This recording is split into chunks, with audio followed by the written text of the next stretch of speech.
Assalamualaikum warahmatullahi wabarakatuh. Tugas museum yang ketiga adalah for purpose of study and enjoyment. Ya, jadi museum ini bertugas untuk dipakai sebagai objek studi, sebagai objek belajar, sebagai objek riset atau penelitian.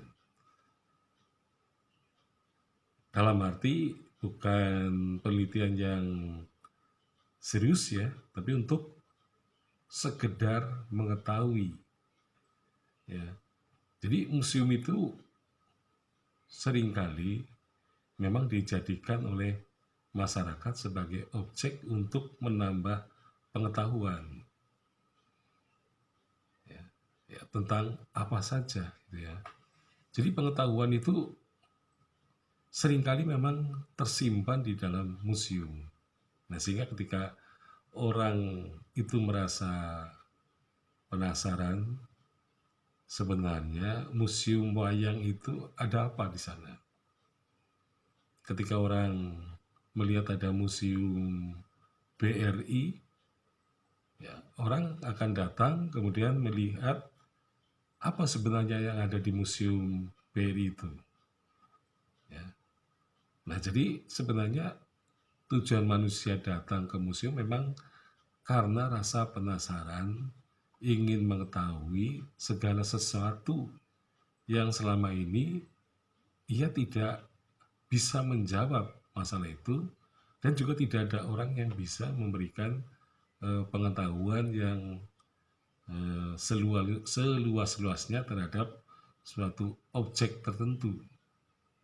Nah, sehingga dengan datang ke museum, orang kemudian bisa belajar terutama untuk mendapatkan pengetahuan mengenai segala sesuatu. Nah, jadi museum memang tujuannya untuk belajar, untuk bisa menghayati, bisa merasakan ketika manusia itu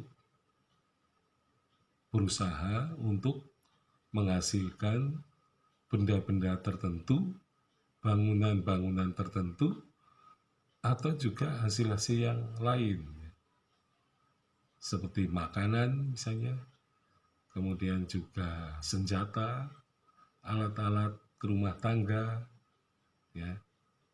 Jadi ada museum yang berisi alat-alat rumah tangga, jadi berkaitan dengan museum etnisitas, ya, suku-suku atau kebudayaan dari berbagai suku. Nah, jadi tugas yang disandang oleh museum sebagai objek studi ini adalah merupakan hal yang sangat mulia ya, karena untuk menambah pengetahuan manusia. Nah, kemudian di samping untuk studi, museum juga mempunyai tugas untuk membuat orang itu bahagia. Jadi museum itu bisa memberi hiburan kepada manusia.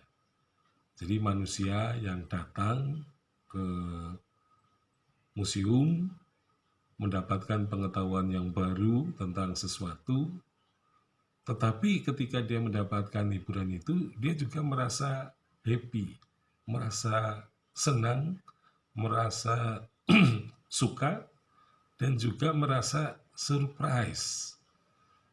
Ya, karena selama ini tidak pernah mengetahui. Sebagai contohnya misalnya di Museum Ronggowarsito, Jawa Tengah, ternyata di sana kita mendapatkan surprise berupa patung kayu dari Cilongok ya, bagi orang Banyumas misalnya. Di sana menemukan patung kayu prasejarah menggambarkan wanita ya, yang berasal dari Cilongok ya misalnya. Nah, ini surprise karena kita tidak pernah tahu ada peninggalan seperti itu.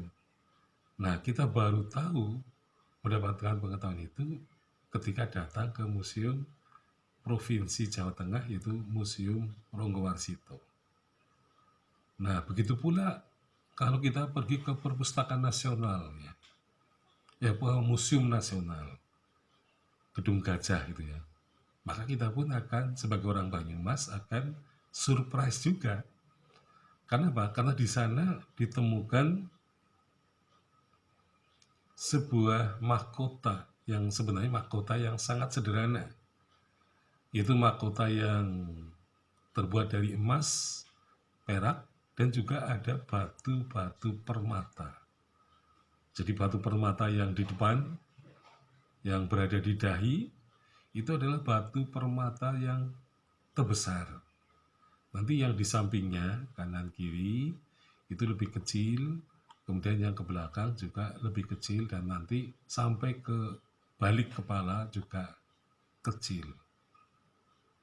Nah, itu tempat diletakkannya atau diikatnya permata itu ada lempengan emas, di tengahnya ada lempengan perak, dan di belakang ada lempengan emas lagi.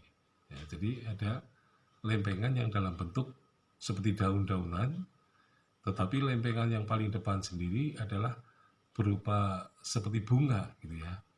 Nah, jadi ternyata dari Banyumas, terutama ya, jadi di museum itu dikatakan bahwa benda mahkota itu berasal dari distrik Sokaraja, tetapi onder distriknya adalah Kembaran, sedang desanya adalah Sambeng Kulon. Nah, jadi kita terkejut dan juga terhibur, oh ternyata dari Sambeng Kulon itu ada benda bersejarah berupa mahkota emas, perak, dan permata yang berasal dari abad ke-10. Nah, kita bayangkan abad ke-10 itu abad pada zaman Kerajaan Mataram kuno sudah pindah ke Jawa Timur. Jadi meskipun pusat kekuasaan kerajaan itu pindah ke Jawa Timur, di Jawa Tengah juga masih banyak ya para pemegang kekuasaan, ya mungkin sama taraf Rakai atau Rakai ya. Jadi kemungkinan di Sambeng Kulon dulu ada seorang Rakai pada abad ke-10. Nah, kita tidak, karena belum menemukan prasasinya, maka kita belum bisa mengatakan milik siapa ya mahkota emas, perak, dan permata itu berasal atau milik siapa gitu ya. Kita belum bisa memperkirakan karena belum ada prasasti yang ditemukan. Sekian, Assalamualaikum warahmatullahi wabarakatuh.